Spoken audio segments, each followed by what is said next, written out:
¿Ya? Ya. Entonces, la especialidad en neuropsicología es una especialidad clínica porque la psicología tiene muchos enfoques. Hay enfoques organizacionales, que es el que hace los reclutamientos de la parte de las empresas. Está la psicología forense, está la psicología social, psicología del deporte, está la psicología del consumidor y yo tomé por la línea de la psicología clínica. Después de la psicología clínica hago mi especialización en neuropsicología. La neuropsicología hacemos evaluaciones del paciente desde su parte cognitiva, conductual y comportamental. ¿Qué es eso? Entonces el ser humano tiene su memoria, lenguaje, movimientos, la parte visual que le llamamos noxias, las conductas y los comportamientos para poder uno poderse comprender en esta sociedad y aprender de ella. ¿Cómo ha sido el trabajo desde que comenzó la pandemia? ¿Ha aumentado, ha disminuido? Pues ¿por qué? Bueno, inicialmente el trabajo de neuropsicología disminuyó, una porque los estudiantes, para nosotros sacar coeficientes intelectuales, conducta, trastornos del aprendizaje y del lenguaje, pues muy poco empezaron a remitir los colegios porque no hay una presencialidad y no se hace esa evaluación. Entonces disminuyó de manera sustancial. Pero para la psicología clínica sí aumentó, para patologías como depresión, ansiedad, el tema de sus parejas o los conflictos familiares, y eso sí aumentó de manera sustancial por el miedo, ¿no? Listo. Digamos, ¿cómo, no, espera. ¿Cómo has estado llevando a cabo las consultas, las teleconsultas? Bueno, nosotros nos comunicamos por Zoom a través de Meet, bueno, con los pacientes para hacer este tipo de evaluaciones. Siempre ha sido un reto muy importante porque aunque tenemos bastante tecnología, hay un analfabetismo importante digital. Y ese analfabetismo es creado por los mismos hijos hacia sus padres. Les da miedo entregarles un buen celular, les da miedo entregarles un computador. Y el mismo adulto empieza a decir, no, a mí no me den eso, denme el celular, es más chiquito y es más feíto. Y eso es analfabetismo. Entonces nos hemos encontrado con eso. Entonces yo creo que lo más importante ahorita es empezar a alfabetizar digitalmente al adulto mayor para que se pueda comunicar con el resto del mundo. Y en manera presencial, en el Hospital Central de la Policía estamos haciendo un trabajo muy importante en rehabilitación. La rehabilitación no solo pulmonar, sino rehabilitación cognitiva. Es decir, nosotros estamos haciendo una evaluación a esos pacientes post-COVID, pero hay unas características importantes. Una, que el paciente estuvo en unidad de cuidado intensivo. Otra, que el paciente tiene que ser menor de 70 años. Otra característica, que no tenga ninguna patología asociada con accidente cerebrovascular, trauma craneoencefálico o demencia. Simplemente es un paciente que en teoría antes del COVID era un paciente sano. ¿Y qué hemos encontrado? Es la pregunta, ¿qué es lo que hemos encontrado? Entonces la literatura ya nos muestra a nivel internacional que de una u otra manera el COVID traspasa la barrera hematoencefálica. Entonces hay unos virus que traspasan, otros que no pueden traspasar esa barrera hematoencefálica. Con el COVID, una de las primeras características es que la persona que pierde el olfato y pierde el gusto. No a todos, pero en su gran mayoría eso es lo que pasa. Quiere decir que ya hay una afección importante en estos procesos cognitivos que es el olfato y el gusto, ¿cierto? En esos nervios ópticos y el gusto. Ahí ya hay una afección. Entonces sí traspasó.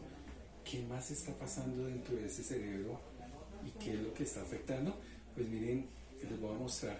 Una de las pruebas que nosotros hacemos es que digite esta imagen. Y esto es lo que está digitando un paciente. Esto es en la primera copia. Y después de los 3 minutos le digo que haga esta misma figura y el paciente esto es lo que está realizando. Entonces si se dan cuenta que no tiene absolutamente que ver ese primer dibujo con este segundo dibujo. ¿Qué es lo que nosotros estamos hablando acá? Que realmente si hay una afección en su memoria verbal, hay una afección en práctica, le llamamos así, quiere decir que sus entornos no hay planeación, no hay ejecución, algo que le llamamos funciones ejecutivas está afectado en este paciente. Este paciente lo diagnosticamos como un trastorno disejecutivo, se llama eso. Quiere decir que no hay planeación, no hay organización, lo visoespacial y visoconstruccional se llama eso.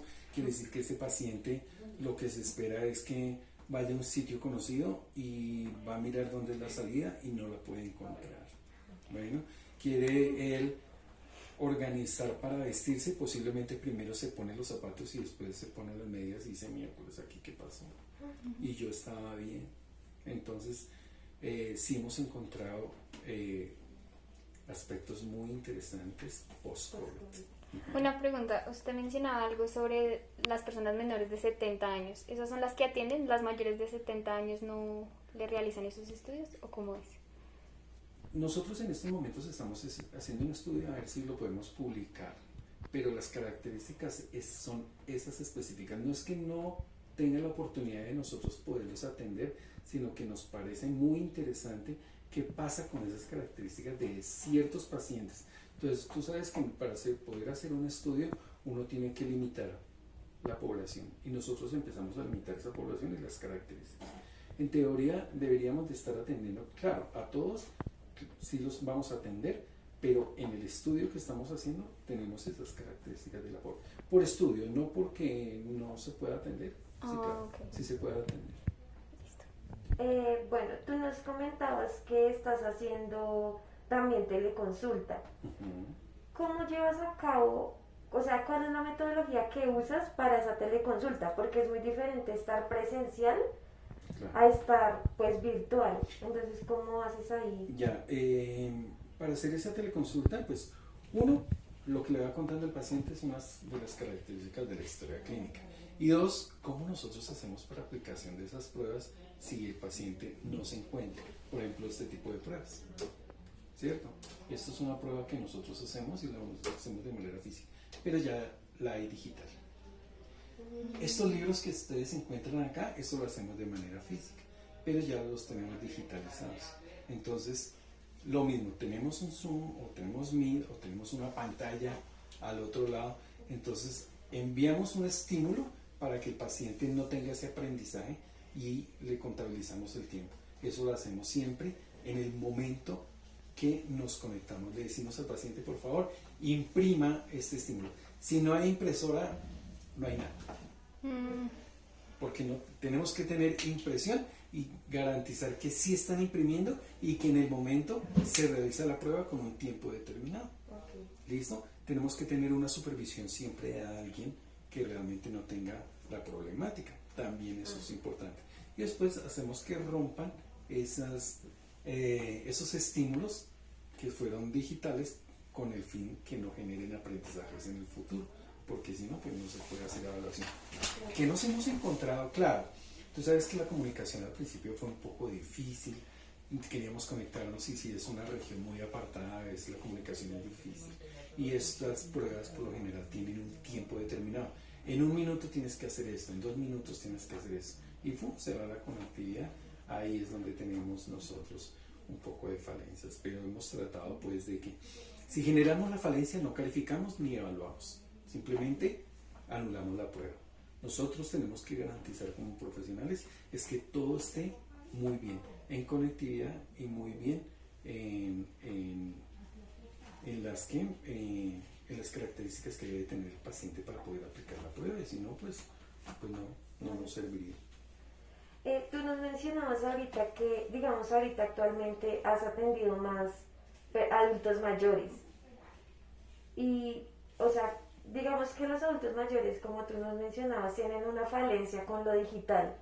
¿Cómo has llevado a cabo, digamos, cuando atiendes a un adulto mayor de forma virtual? ¿Cómo lo manejas, por decirlo así? Bueno, te aclaro.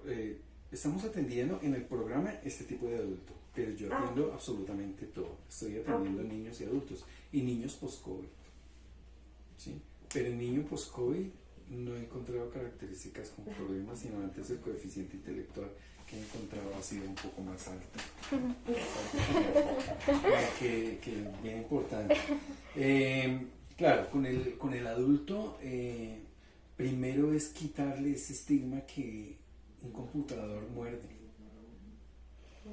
¿Cierto? Es decirle, bueno, nos vamos a encontrar acá. A ellos les gusta lo presencial y el sentir. Ellos, su abrazo, su tocada de mano, para ellos ese contacto físico era muy importante.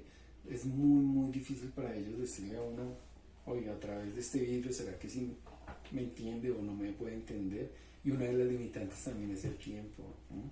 Entonces, porque uno le hace una pregunta y ellos quieren hablarle a uno de toda su vida pasada y pues nosotros nos limitamos por un tiempo de consulta. Y es más fácil decirle acá en lo presencial, bueno, nos vamos a concentrar en esto, y en cambio la parte virtual es, venga, yo le cuento la historia, no se preocupe. Entonces, es eso, esas son un poco de falencias que sí nos limita en ese contacto. Bueno, tú sabías que existe un proyecto, pues hasta ahora están como nombrándolo, en donde se habla que van a abrir como una red de psicología, pues sí, psicología, como un call center, por decirlo así. ¿Tú harías parte de eso? ¿Te gustaría o...? Buena la pregunta. Sí, es muy importante tener una muy buena escucha, pero creería yo, y desde mi percepción, es que tenemos que prepararnos muy bien los profesionales para abrir puertas, porque no es tan fácil.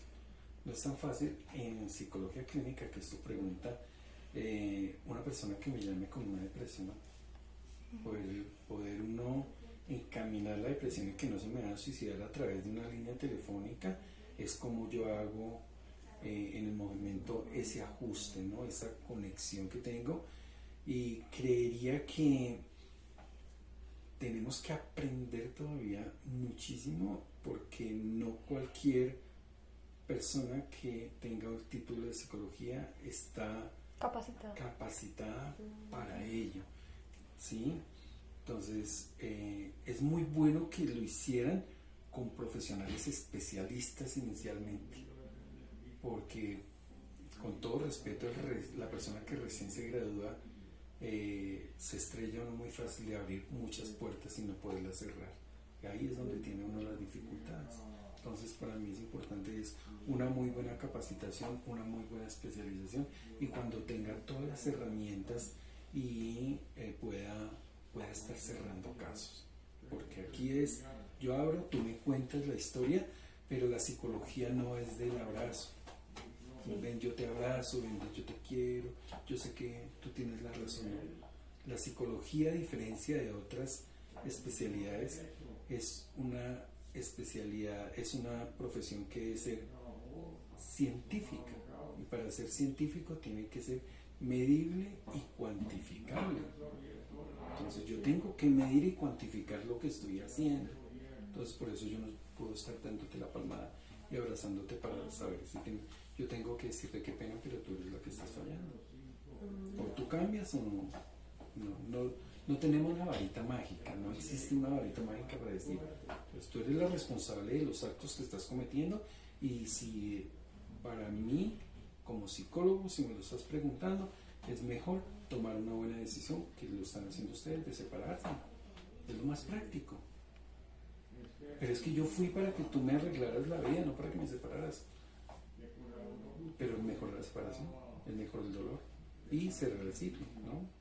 Sí. Entonces, es como cerrar esos ciclos, y a través de unas líneas telefónicas sí es muy bueno, pero los auxilios psicológicos.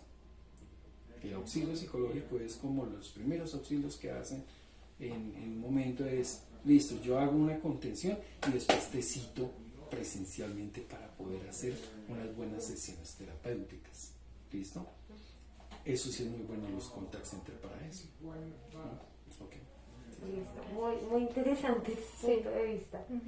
Bueno, aquí vamos a meternos más como por el lado de las redes sociales. Entonces, me gustaría preguntarte si pues tú actualmente utilizas pues tus redes sociales para compartir contenido de la psicología clínica, por decirlo así. Sí, sí, sí, sí. Bueno, como empresa tenemos una empresa que se llama Cognicer. Esa empresa, somos dos neuropsicólogos, un psicólogo clínico, y el tema es que nosotros ahí sí colocamos estudios importantes de lo que estamos viendo, de lo que encontramos, y encontramos un artículo científico X de COVID que está afectando su lóbulo temporal, entonces cogemos y compartimos esos datos, ¿cierto? Que si yo encuentro bajo mi experiencia lo que les acabo de contar, el ideal es que nosotros lo escribamos. Para eso nosotros utilizamos las redes sociales.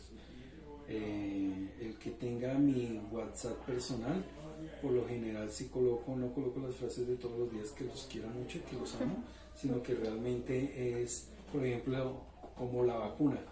Si se han vacunado en estos momentos, personal que cree en la ciencia, ¿por qué tú no te vacunas? Sí, yo siempre veo tus estados. Entonces, es eso. El compartir y el crecer uno como persona y como profesional no es compartir una publicación que no te llene ni que te aporte. Unas publicaciones es una responsabilidad social como profesionales y como personas que tenemos, ¿cierto? Las cosas privadas y nuestros gustos privados son de nosotros, pero cuando tú tienes un celular y lo aprendes a compartir, abres los espacios para que todas las personas puedan saber quién eres. Entonces eso es como una reflexión importante. O sea que en resumidas cuentas, tú estarías dispuesto a prestar tus servicios como neuropsicólogo por medio de redes sociales. Sí. Digamos, hacer live en Facebook o lo que tú nos comentabas de las publicaciones. Sí, te pongo un ejemplo muy claro. ¿Será que un paciente que yo lo diagnostico con una demencia tipo Alzheimer, para él es importante yo darle las indicaciones al paciente o a la familia? Tengo que empezar a educar a esa familia porque el paciente ya tiene un deterioro en memoria que es muy difícil que lo pueda recuperar y casi que imposible, y digamos que yo diría es imposible, porque no hay estudios que digan que después de que yo diagnostico una demencia tipo Alzheimer pueda ser recuperable. Entonces hay un deterioro importante. Entonces, ¿qué evalúo? Una curva de memoria. Si la curva de memoria es descendente, pues el ideal es que no siga descendiendo y siga cayendo, y que la familia comprenda a esa persona, porque es que no se comprende, no se entiende, entonces los gritan, no les hablan porque el paciente repite nuevamente lo mismo. ¿Qué hora es? Pero le acaba de decir la hora y vuelven y le repiten. Entonces hay que siempre trabajar. Entonces a mí en redes sociales me parece espectacular esos Facebook Live para eso, para poder concientizar de cada una de las patologías a sus cuidadores, tanto en niños como en adultos. Digamos, bueno, ¿qué le puedes recomendar a la población actual para que cuide su salud mental? ¿Difícil? ¿Qué le puedo recomendar? El ideal es que siempre se cierre cada ciclo, porque nosotros, si terminamos con la novia, no cerramos el ciclo, dejamos eso así, y más bien a los 8 días ya estamos saliendo con otra persona y no cerramos el ciclo, no cerramos ese duelo y siempre estamos compartiendo. Si perdí un carro, pues tengo que cerrar el ciclo. Cada cosa que suceda debo de cerrar los ciclos. Quiere decir que debe tener una salud mental proactiva. ¿Cuáles son las recomendaciones que tengo? Miren, a nosotros nos duele todo, somos muy sentimentales, somos muy pasionales y emocionales. Entonces yo sí les recomiendo que como mínimo, así como se va al odontólogo una vez al año para que puedan mirar mi parte oral, también yo debería tener como mínimo una cita con psicología para saber cómo estoy. ¿Por qué? Pues, nos damos cuenta con los pacientes que yo atiendo. El paciente dice, no, es que yo ya tengo 50, 60 años, eso, la pérdida de memoria, eso es normal, es que yo soy así. A mí se me olvidan las cosas, eso no pasa nada, es que yo soy así. Y nos damos cuenta que no es que sea así. Yo tengo pacientes de 90 años que tienen una curva de aprendizaje bastante alta, como tengo pacientes de 40 años que tienen una curva descendente. La edad nunca se relaciona con la pérdida de memoria.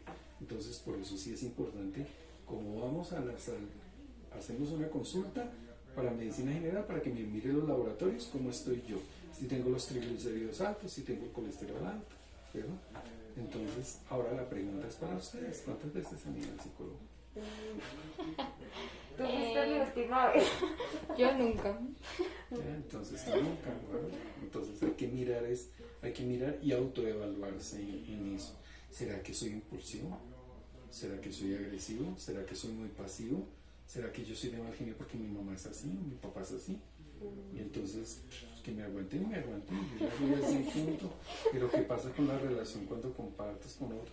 ¿Hasta dónde tienes las capacidades de poder negociar con el otro? Porque somos seres sociales, nunca vamos a estar solos. Es que yo soy solo y siempre quiero vivir mi vida sola, a mí el resto del mundo no me importa. Pues nunca vamos a estar solos, siempre vamos a estar, aunque sea con el del Transmilenio ahí al lado.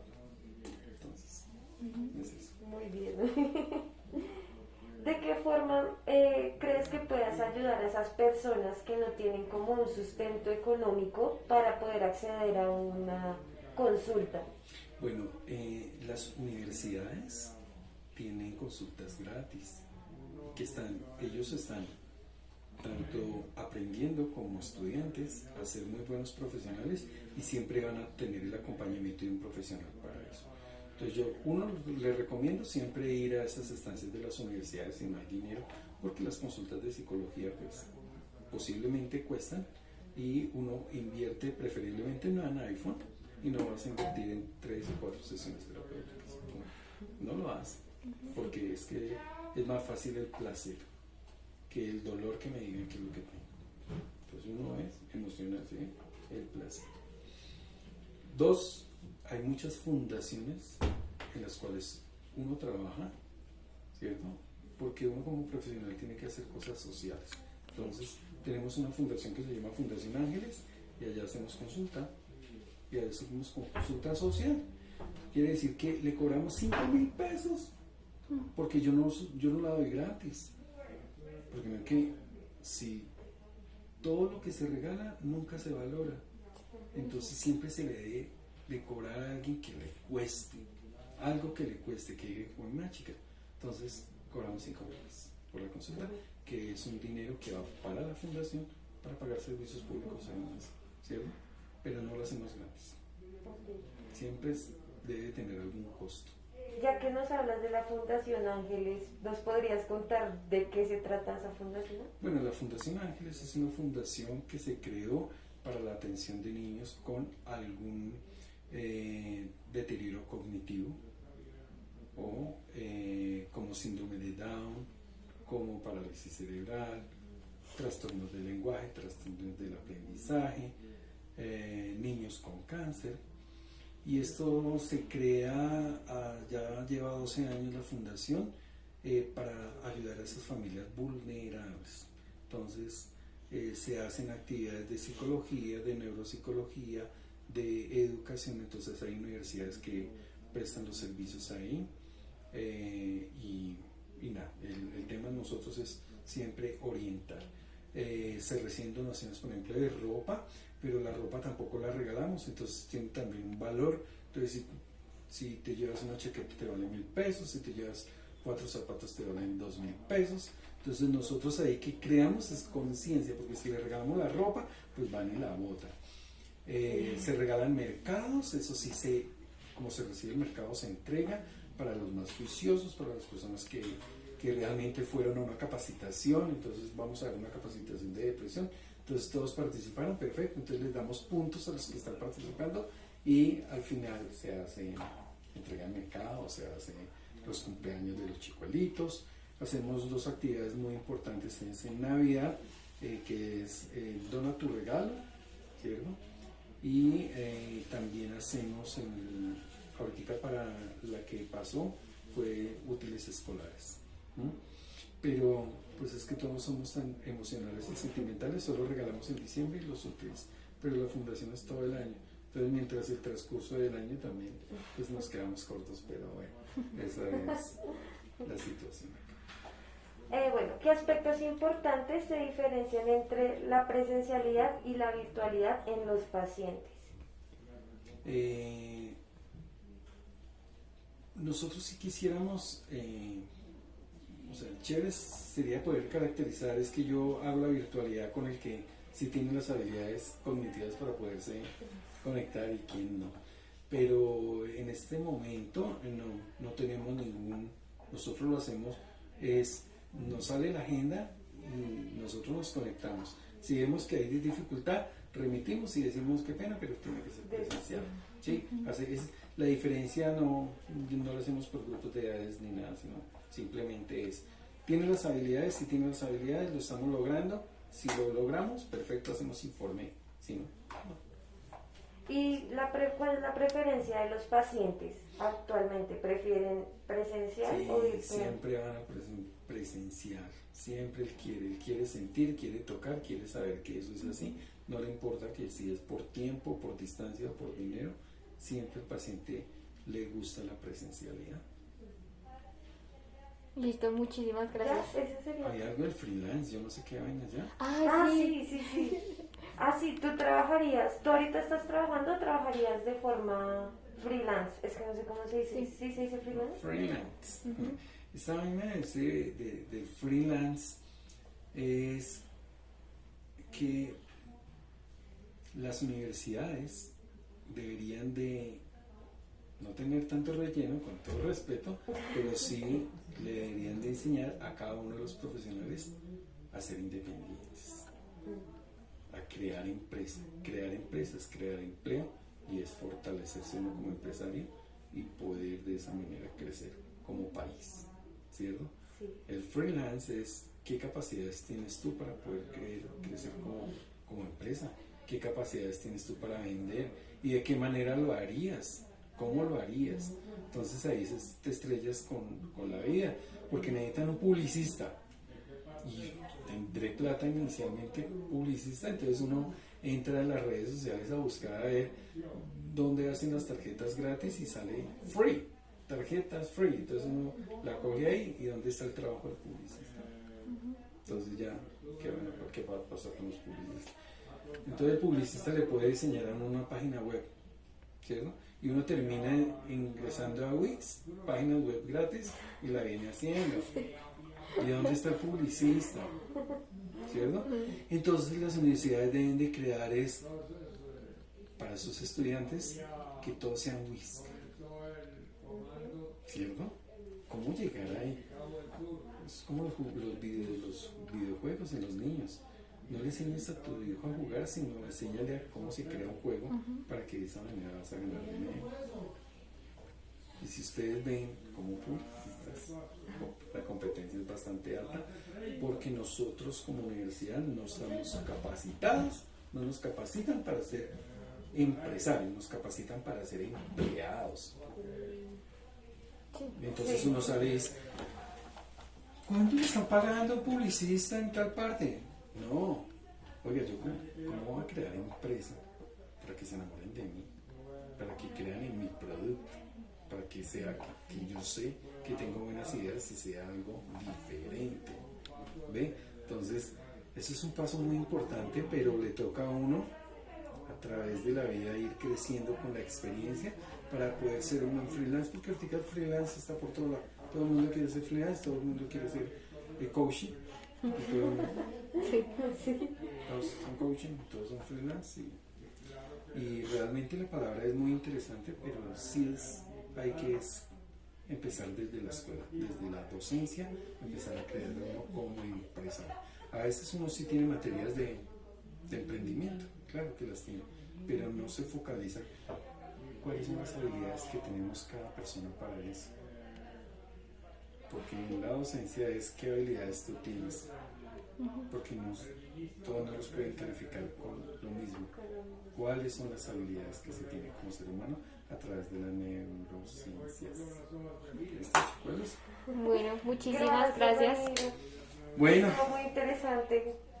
Ya salí aquí con otra